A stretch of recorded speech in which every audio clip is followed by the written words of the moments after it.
label one dishes with the azido sugar for 3 days, and then after 3 days I fix the cells, and then I add my nanoparticle to the cells and see if nanoparticle can bind to the cells. So the reason that I fixed the cells was that, first of all, I didn't want the particle to be uptaken by the cell, so I fixed them in order to inhibit the nanoparticle uptake, and also it is just my first preliminary result, and it was much easier to do that experiment with the fixed cells. So we can see that in the case that the cells were cultured in the presence of the sugar, particles are conjugated to the cells, compared to the case that when there is no sugar, there is much lower nanoparticle binding to the surface of the cells.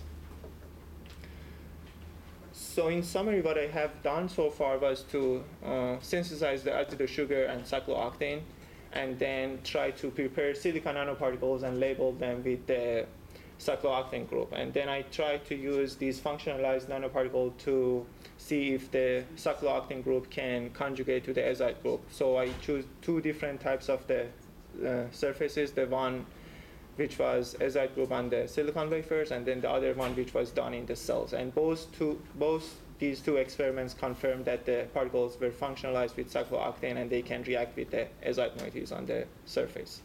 And for my future work, I'm going to compare the uptake of these particles in live cells. So I will have 2 different batch of cells, the one which is cultured with the sugar and the one which is not cultured with the sugar, and compare the uptake of these 2 types of these nanoparticles in these 2 types of cells, and see if click chemistry can help to enhance the nanoparticle uptake. And then going to the next step, I want to conjugate my azido sugar to an aptamer. The aptamer that I'm going to use is PSMA aptamer. So PSMA is prostate-specific membrane antigen. So I will use the aptamer which is specific for that antigen and conjugate that to the azido sugar. And then I will try to see if by using this approach I can label specific cancer cells which are link cap cells. So link cap cells are known that they highly express these membrane antigen on their membrane, and I want to see if I can use this approach to label the link cap cells with the azido sugar.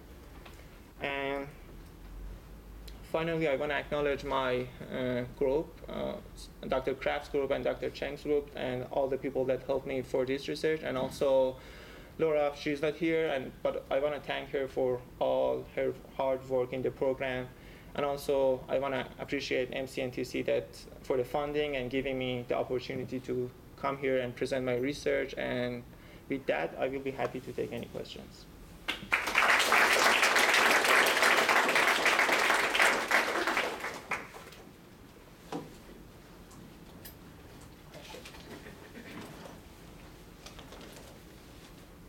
Any questions?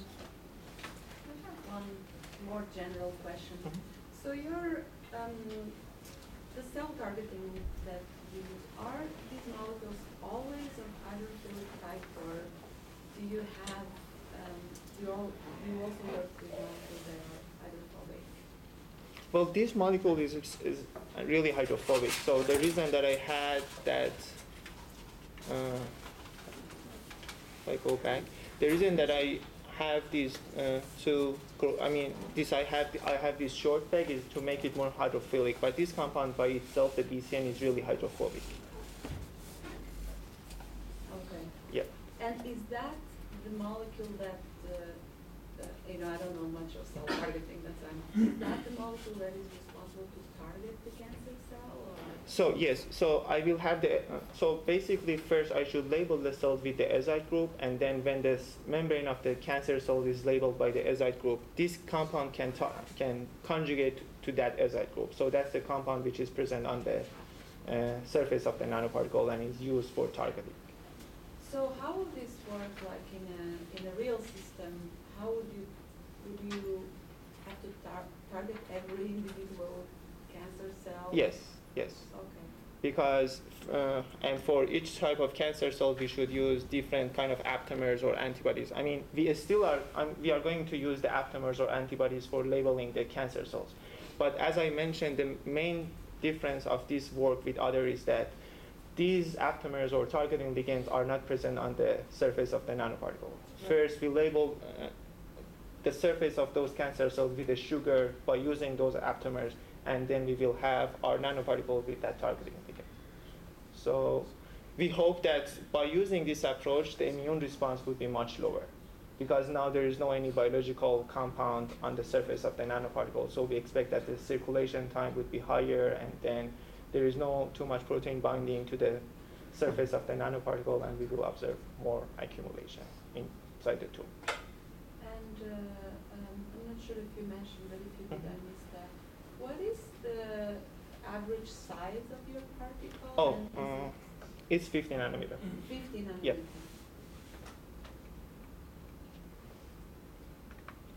Here I tried to mention, and then from the same images, I mean, the average is 50. Yes, but they are fairly polydispersed. Yep. Well, when they are dried on the on the substrate, they try to cluster to each other. But yes, typically it shouldn't. By the method that we are using, it shouldn't be really polydispersed. But different batches due to different, a stirring rate that we are using, maybe the size would change a little bit, but roughly it should be around 50. But the size is.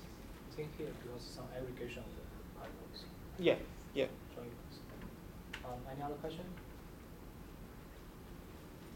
I have one. So for the first step, when you're labeling the cell membranes, have you verified that if the azide group is really expressed on the cell membrane, and how long this azide group can on cell surface?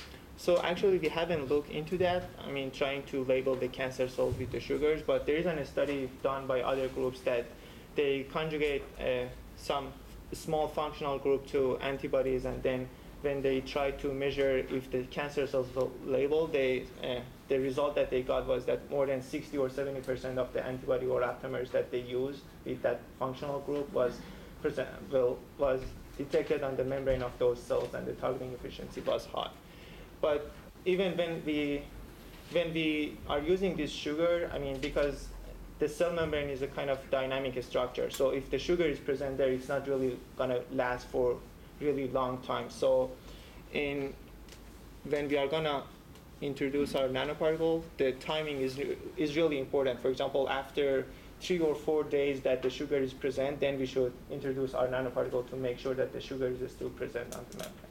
Because as I mentioned, it's a kind of dynamic, it has a dynamic process that the sugar might go again inside the cell, and it's not present anymore on the membrane. So the timing is really important. The cycloalkyne is incredibly strange structure, right? So I'm just finding it hard to imagine that it wouldn't, in the diverse in vivo biological molecular environment, it's not going to run into other things that it's going to react with. So yes, that's a specific. As I mentioned, these two reagents can only react with each other and not any. So that's special about click chemistry, that these two reagents can only react with each other and not any other biological compound inside the body. So that's special about these two compounds. Any other questions? You can have more azide group and the sugar to have more immobilized particles as well? As or steric hindrance or something? Wait. I think it should be possible, but since my major is not organic synthesis, because for making these two compounds, I was following the literature, although I was a chemical engineer, but I think it should be possible, but based on previous studies, I think only one sugar might be enough as well. But maybe introducing more sugar can help to label the cells much better. But increase your... Yeah. Any other question? Yes. No more question. Let's thank the speaker.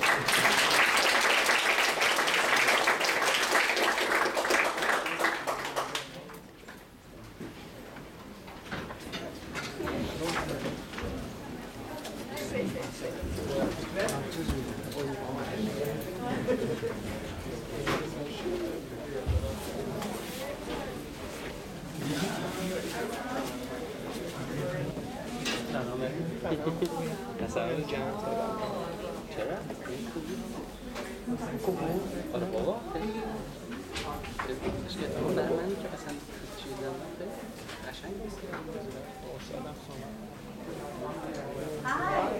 Congratulations. Yeah, no problem. We thought we would surprise you. It was great. You do a lot.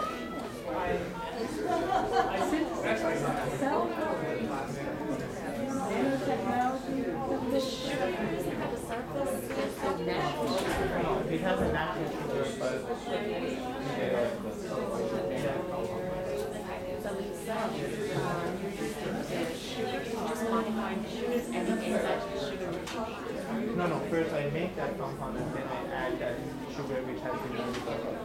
But you know that the surface is preparation of the sugar as well, right? Yes. So this sugar. So I didn't try to talk more about it, but this sugar will go inside rosary and after you metabolism and then nuclear and then you have the natural carbon that will come to the surface of the cell with other sugars. That's much better. That was great. That